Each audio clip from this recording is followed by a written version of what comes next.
Obviously, there's a story in Boston that we want to ask you your reaction to, too, because there's an armed robbery. And this is the time of the year where we see a lot of kids with the lemonade stand. This robbery happened there, and it was the middle of the day. The two young victims say the suspects were also teenagers. Stop me where we've heard this before. Passing their stand several times, obviously, scoping it out, asked if they take Apple Pay before showing that they had a gun, taking off with this cash box. Now, the kids are 11 and 12. They're not hurt, fortunately. These are pictures of the suspects. They plan to reopen their lemonade stand later today. I mean, blue Democrat Boston, but we've seen this sort of surge in teenagers acting like full-on blown criminals. What's your message to not just parents, but also just civilization? I mean, come on. This is a lemonade stand, John.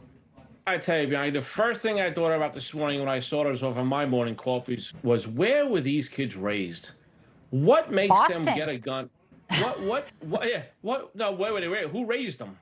How were they raised in that context? But here you have two 11-year-old, 12-year-old, the virtues of hard work, a lemonade stand like most of us did when we were younger, make a couple dollars. Then you have two thugs come up at gunpoint and steal their money. That's called an armed robbery by other juveniles. And I guarantee you this when I apprehend them, that these kids are known to the Boston Police Department. They've probably been in and out of the system. And there's no consequences for juveniles. That's why you're seeing this rash of juvenile violence for the last couple of years throughout this nation. Yeah, Mayor Wu maybe needs to worry about this instead of her transgender programs that she's pushing. We're going to have a story coming up where transgender Beth from Boston is running. Beth has a beard, by the way. Can't make this stuff up, John. I do want to put out, the Boston City Councilor Ed Flynn put out a statement calling for the community support and the lemonade stand, saying 50% of proceeds will be donated to a local organization working to prevent gun violence. That's a nice thought, but again, it comes back to parents have to step up.